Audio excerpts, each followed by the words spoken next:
Hi, I'm John Concepcion. Good evening. I'm Mike Cavallari. I am the curator of Opera Up Close at Governor State University, and I'm a co-chair of the advisory board or for Center for Performing Arts at Governor State University. And Mike is a colleague of mine in many areas of our lives. Singing colleague, is a neighbor, and he's also a fellow board member. That's correct. Yes, Mike? Yeah, it's good to see you, John. Good afternoon. Good evening. You too. You too. Well, we're excited to share some information with you.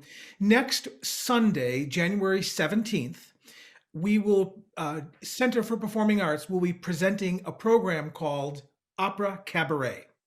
And we have pre-recorded the entire program. And what we're going to do today is we're just going to spend a little bit of time getting to know the artists that are taking part of it. We have four singers and a pianist, and we're going to introduce them to you one at a time and get a chance to see them and meet them and talk to them. Yeah, Yeah, let me say, John, it's really exciting because all of them are younger artists that have not been on the GSU stage before. Is that correct? that's true. Exactly. Yes. Lisa Christina, our pianist, of course, is a veteran. She's been with us for many years and doing many different projects. But the four singers have not yet performed live on the stage, and until we recorded these performances in They're October. they're very talented. We've worked with them as colleagues on various stages, and so I'm super excited to speak with them this evening, to catch up with them, and also more importantly for the upcoming concert. So, shall we get started? Yeah, let's get them in the room. Wonderful. Well, it's my pleasure to introduce Kelsey Webb, lyric soprano. Kelsey is from Anderson, Indiana.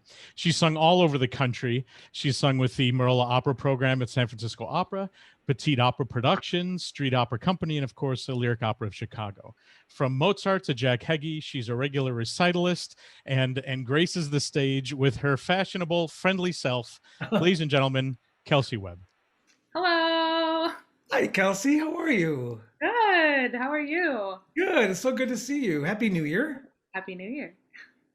Yeah. Next, joining us is Emma Sorensen, mezzo soprano from Potomac, Maryland. She's sung with the Des Moines Metro Opera, Boston Lyric Opera, Chicago Opera Theater, Chicago Symphony Orchestra, and of course, the Lyric Opera of Chicago, and also now Governor State University.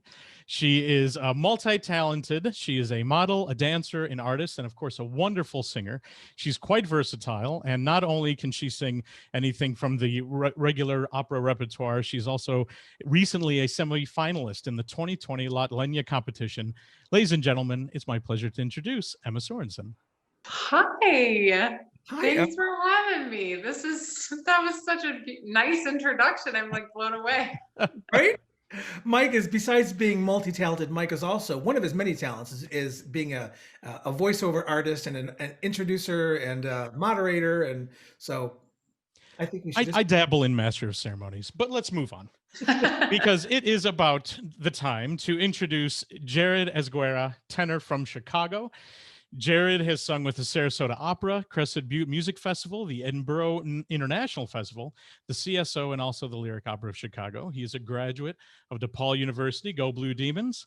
He is an avid gamer, a budding sound engineer, quite the fashionista himself as well. Ladies and gentlemen, it's my pleasure to introduce our colleague, Jared Esguerra. Hello, all. Hi, Jared.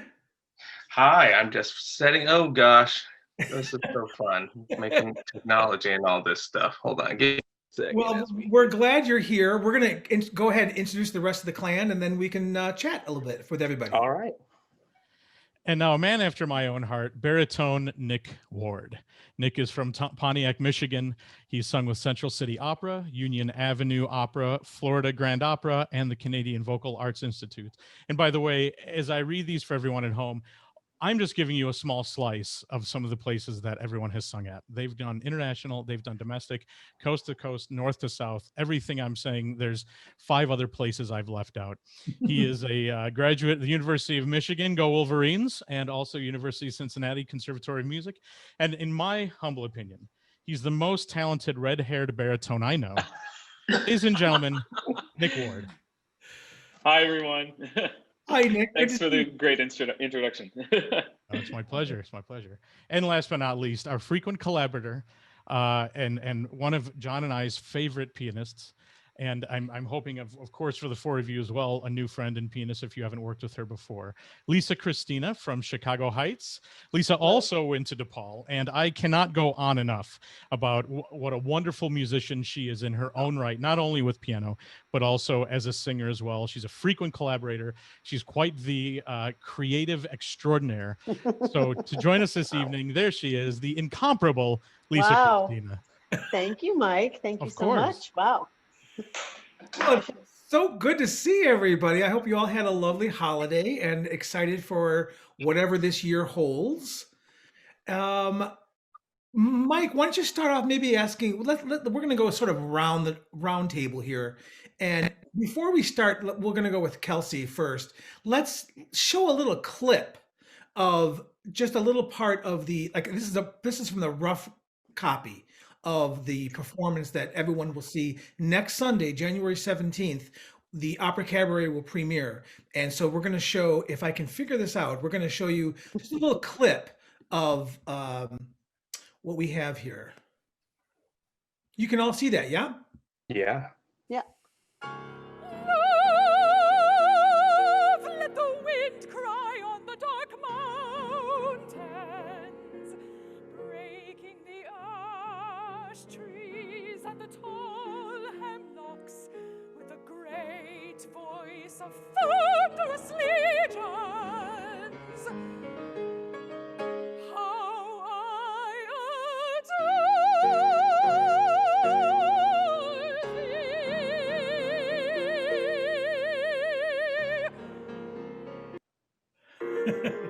All right. Hold on a second. Let me just do that. Okay. What a So- nice little ditty that was. Yeah, Kelsey, tell us about what that is and what that was like for you. Yeah, so that piece is an incredible piece that I found. I was just kind of digging. One of the sections of music that we're doing for this is music by BIPOC composers. And so that was just a piece I found. I knew I wanted to do something by a woman, and I was sifting through a lot of different music and had heard of a lot of the composers, but when I crossed this particular piece, I just thought it fit my voice really well, and it was just a piece that it was very declamatory, and I really liked that about it, and it just had a lot of interesting colors and shifts in character, and I thought that was really interesting.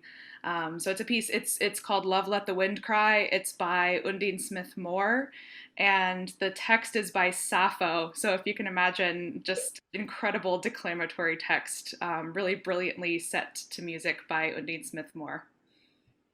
Awesome. What was the whole process like for you putting together this particular project? All the different kinds of music you had to end up singing. Yeah, so it was really fun, actually. Just kind of in a general sense. A lot of the things that I've done in the past have been kind of cross borders as far as repertoire goes. So lots of musical theater, cabaret, opera, things like that. So being able to kind of dip my toe in all of those things for this was a lot of fun, and just kind of finding music, sourcing all of those past experiences and finding things that were really fun to sing and that had great messages was a lot of fun to put together. As far as the actual recording went, I've never done, like a 3-camera setup or anything like that before. So that was its own unique challenge, and also a lot of fun to delve into that and explore something completely different and something completely new. Yeah, for sure. Let's move on, because we've got a lot. I want to get to all of you, and I don't want to be here too long. I know everyone's got a busy schedule, but let's go to. I'm going to show a little bit of Emma, and if you just wait a second, technology. Okay, I can't get to that where I want. There we go.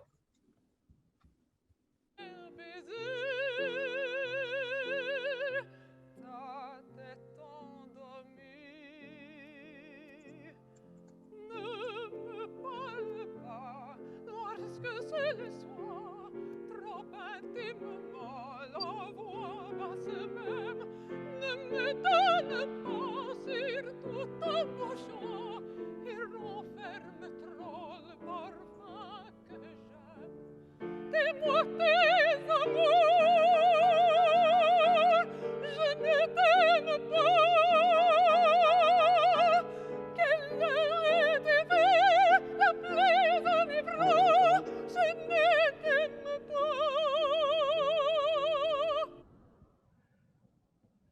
Okay. That's a little bit of Emma. Emma, why don't you tell us a little bit about that? Oh man, singing that was so much fun. This obviously has been one of the few in-person sort of gigs that I've had this year. Everybody's staying safe. And so that moment meant a lot to me, especially singing Kurt Weill, because I love that music. And to get to play such a tortured character is always really, really fun. So it's, you know, about a woman who, she doesn't love him. She doesn't love him. She really doesn't love him, kind of thing.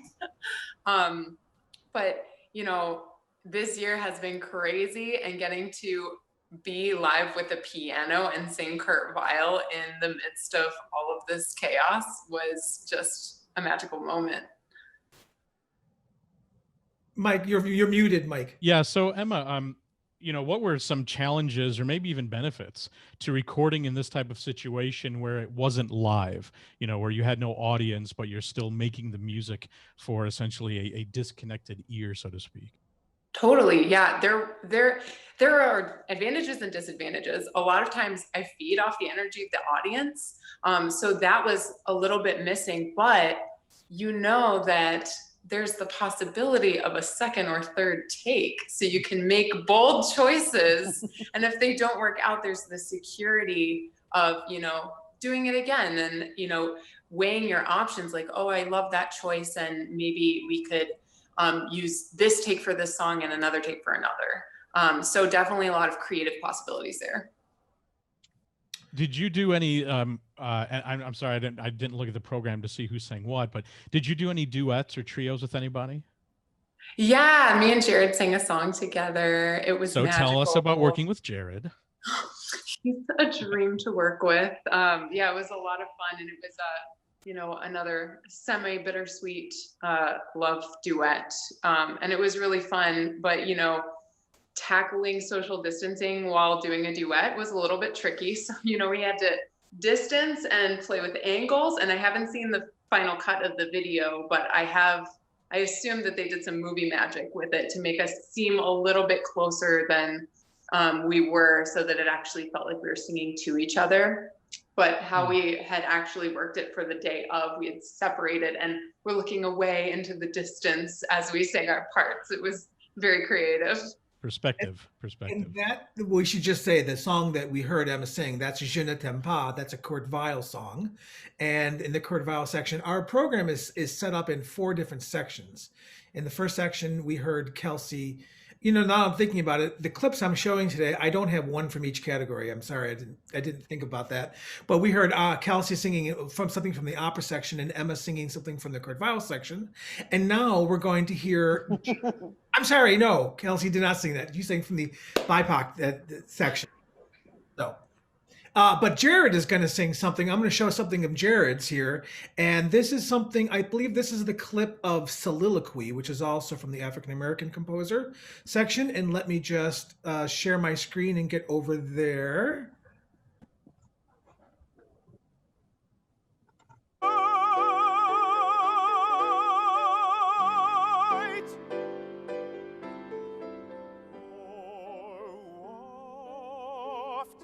Gently on a breeze, I'll drift among the trees like lovers' laughter echoing down the lane. Or I will follow willingly like soft spring rain around the river's bend.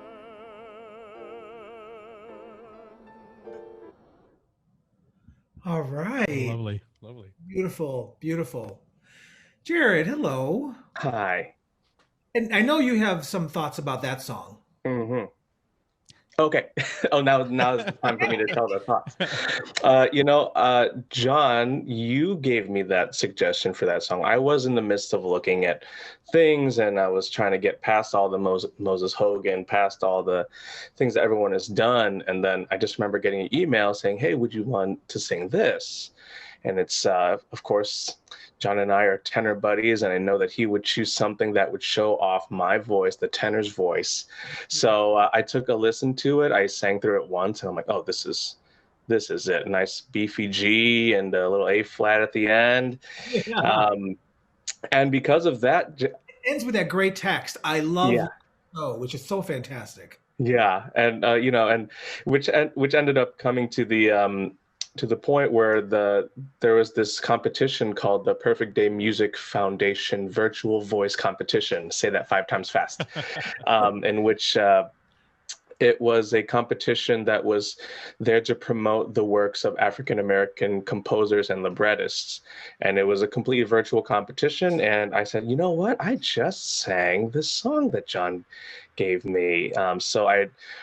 And I knew that the video wasn't going to come out in time, so I made another recording. And luckily, my sister plays piano, and we were able to record something here at my parents' house. And I just submitted it, and I was chosen for the finals for that, or for the semifinals of that competition. So I'll be finding out actually this week to see if I've been moved on to the finals. And there's a beautiful line of judges there, including John Holliday, who was recently on The Voice, and Larry Brownlee, who we all know and love, and Angel Blue, whose recording I just listened to nonstop for my Kurt Weill selection as well. So it all came full circle, all because of you, John. Well, I don't take all that credit. I happened to find it and I tucked it away for myself to sing at some point. And then when you and I were chatting about repertoire, I was like, oh, you know what? This would be perfect for him. God, that's how we learn music is we pass it around. Absolutely. Well, that's great. And for you too, what was your experience like? Oh, Mike is trying to talk, but I he's just want to say, be ready, Jared. He's going to ask for a payback at some point. Oh He's yeah, going to ask for you to give him a piece that you haven't sung that he needs to sing. that's great. I got a whole list of arias and songs that are much too big for me that I know John will be able to step right in for. Yes, well, I appreciate that. Tell me a little bit about what your experience was like putting this thing together, because you sang probably the widest variety of music, including Hamilton. Mm. Um, and so talk a little bit about that. It was such an interesting thing when we all came together to try to reimagine or reinsert word here for this concert. Especially, this is right in the dead of it in the summer where everyone was trying to be outside and trying to handle what was going on. And as we chose a program, kind of morphed into this thing of, okay, great, let's just find great music within these in these genres. And I love Kurt Weill, and it was great to dig through his repertoire. Especially, I've done a couple competitions in which you had to use Kurt Weill, but and I was happy to find that you were able to find one that I hadn't heard, which is funny because everyone has heard Ukali, but not me.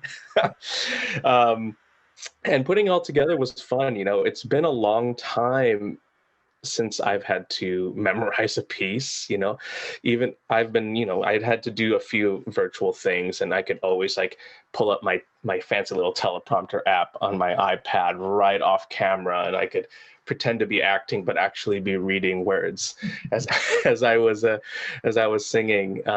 And of course, it was a dream to sing the aria from Turandot. That's the tenor anthem right there. And I kind of threw that out as not as a joke, but on a whim. It's like, oh, he's not going to choose this. He'll choose something else for me to sing. But you said, hey, yeah, that'll be great. So, okay, well, I guess this is the time I learned Turandot. Yeah, it's nice when you have somebody who can sing it. It's always nice to program it. You don't always get to hear it programmed. Yeah. So it's good. I appreciate it. Thank you. Let's move on to our baritone, Mike. So, Nick, I'm sorry. Nick, now you and I can talk in the bass clef. Oh, yes. Let me play his clip first, all right? Let me Of course. my screen and play a little bit of Nick in action here.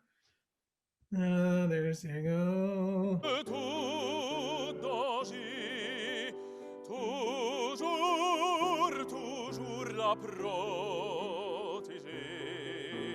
Cette sœur si chérie,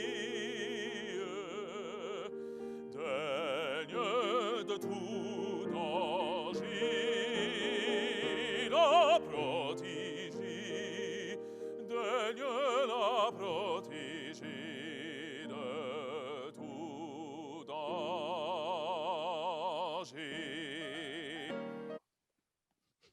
All right. So serious. So in this concert, what was maybe one of the pieces that resonated with you, and what's your relationship to this type of, obviously that's not cabaret, but to the other pieces and such that you're doing? I mean, it's a different step, of course, from Gounod. So was there a piece that resonated with you, or particular vibe, so to speak, when you were preparing all this for the concert?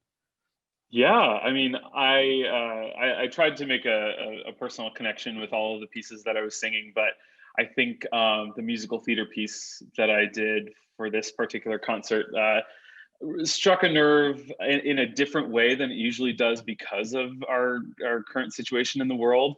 So I sang "Being Alive" from Company by Sondheim, and it's this character who is like pouring out his soul and like telling the universe what he really wants. And I connected with it in a much different way after being stuck inside for months and months with no work and not seeing family and friends. So that, I think I was able to put a little extra kick of emotion into that one. And doing this kind of program is really, really special, aside from right now, because you get to kind of morph as a singer and as an artist through all these different kinds of genres. So yeah, this was really special for me. Do you think you'll be do you find any of the repertoire that you sang in this might become a part of your regular stable? Oh, definitely. Yeah, that was another great thing about this concert, is that I did a little bit of the Gounod I've known for years now, as I'm sure you know as well. But I was able to add a little bit of new repertoire, which was really excellent. I think I'll be using all of it for sure. That's great. That's great. Yeah. Good. If you can leave me some copies at my dressing table, I'd really appreciate it. I'll send you the PDFs. I know that you all in these clips, you got to see all the singers, but you got a couple really nice shots of the collaborator in all of this, sort of the unsung hero who played all. I think there's 21 pieces on the program. Wow. Something like that. And Lisa played them all. And of course, our audiences are familiar with Lisa, not only because she's from the Southland, but also because she's been on the stage with us many times. Hello, Lisa. Hello, John. So I can't imagine that there wasn't a piece that you weren't already familiar with. Well, that's not actually the case. Oh. The opera things I had all done before, some of them many times, some of them the violin aria I'd only done once before, but there was quite a bit that I did not know, and they were, for the most part, extremely challenging. Even the musical theater stuff, I knew I'll get the name wrong, the Jason, right? Whatever. Moon and the Stars. That's it. Yeah, that one I knew. And I have done Being Alive, but this was a different key. And sometimes always challenging anyway. I hadn't played it in a long, long, long time. And the Kurt Weill is also tricky. Those thick jazz chords are, and you want to get the feel just right. But the most challenging section was the African American composers. And the irony is that I have the collection, the anthology with all of those pieces in it. I bought it years ago, meaning, I'm thinking, well, I could, maybe assign them to some of my students, but you will hear them at our audience when they're way too challenging for like a high school student. But I am so glad that I had to learn those pieces for this, because they're all fantastic. They're all fantastic. So thank you, singers, for making those choices. And that was my favorite section of the whole thing. So, John, can I ask a quick question? I'm curious. This is an all-call question. Is there any piece in particular of someone else's that you heard, or of, that you are really excited about to hear? Like, I heard so and so sing this, and I think you should definitely cue into that. Or, is there something that you heard of someone else's, or another piece that they really knocked it out of the park? Like, what should the audience be looking to if you were sitting in their seats, so to speak? Well, I'll start with Kelsey. I mean, when we talked about repertoire, we had so many ideas, and we were going back and forth between so many different ideas, and I loved all of them. I mean, I would have been happy with any of the things she had suggested. But when she said "Unexpressed," I got all excited because it's literally one of my favorite songs. And maybe Kelsey, talk about why that song is special to you and what that means. Yeah, Unexpressed for me, that's a song that I did on a cabaret a couple of years ago. I had first heard it on a Patti LuPone CD album and just fell in love with the text. The text is just so, I think it speaks to a lot of different people in a lot of different times in your life, because the way that the text kind of forms, it is an unexpressed way of describing things. So it really doesn't go in one vein. It kind of follows any place in your life that you're feeling, you're feeling a little uncertain about things. I think it really speaks to a lot of different areas. For me at the time, it was very, it was about love and finding love and those kinds of things. For this time in my life, it's for one of my friends who is going through some hard times, and the text really resonated with me through her lens and really allowed me to see it kind of differently and a little more intimately. But yeah, I really love the piece. It's beautifully set to music by John Bocchino, and he's a very generous composer. I actually reached out to him and said, "Hey, I need this in another key," and he sent me back. He transposed it and sent it back in the key that I wanted. Wow. So a lot of fun working on that piece in particular. It's just incredible. It's an incredible piece. It really is. Absolutely. You've definitely reached a certain professional level, when you can ask the composer, "Can you please write this in my key? Thank you." Yeah, it was kind of one of those, I had heard it in another key and I said, "I think this key fits me better. Is it available somewhere?" And he said, "Oh yeah, here it is. I'll send it to you." But it wasn't like you couldn't buy it. So anyway, can I jump on the train next, John? Yes. Say my favorite piece. Okay, so my favorite piece is a Kurt Weill piece. It's the duet that Emma and Jared sing. And it is, what is it, guys? I can't remember the name of the piece that you guys did. It never was you. I had to think for a second. I recently have fallen in love with this piece, with the text and the way that it's set to music. It's so incredible. It gets you in all the feels, and they just sing it so beautifully. I heard little snippets of it during the recording, and I cannot wait to hear you both sing it. I know it's going to be incredible. Yeah, I agree. Emma, what do you think about that? Well, I agree. It's dreamy music, and I loved to sing it, and I loved singing it with a friend. So A++ all over the place. I would actually love to just say, I don't have a particular piece, but I will say that I very much enjoyed everyone's operatic arias. And like seeing my friends get to do what they've been trained to do after such a hard year was just spectacular. So very much tune into all the operatic songs. Emma, that I'm glad you said that because we're running short on time. I want to kind of wrap it up a little bit, but that is an excellent point because when we conceived of this production of doing opera cabaret, you all remember it went through so many iterations. You know, it was a completely different animal when it was on the stage, and when we found out that we were going to record it, we were able to sort of maybe change it and come at it with a different perspective, and we were able to do all this. And I just think it worked out absolutely great. And starting with opera was absolutely intentional because we are opera up close, and opera is part of our mission. And having all of my colleagues slash friends sing what, and I said to each of you, do what you always do, what you love to do the best. What's your biggest and best number? What you would normally start with in an audition. And everybody absolutely brought their A game, and it's a great start to the show. Absolutely. Well, that's very exciting. As the only person who is not involved in the recording, hasn't seen it, I mean, I'm very excited to finally hear what this is all about, so to speak. I mean, that's just gonna be great.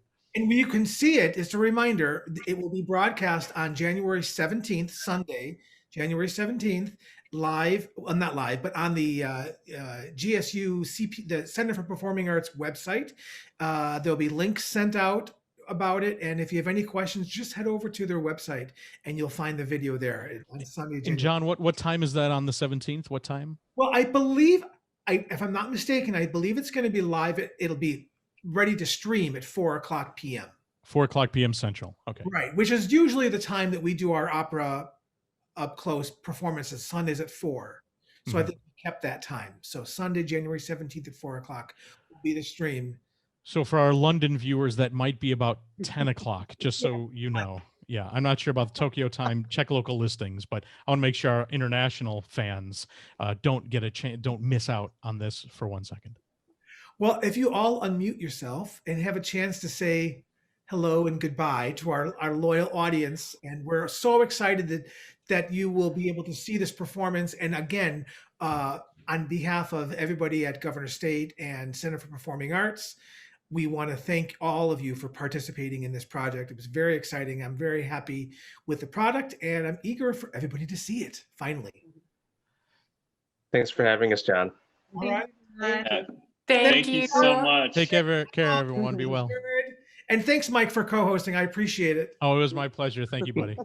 All right. We'll see you all very soon. Bye. Bye. Happy New Year. Bye.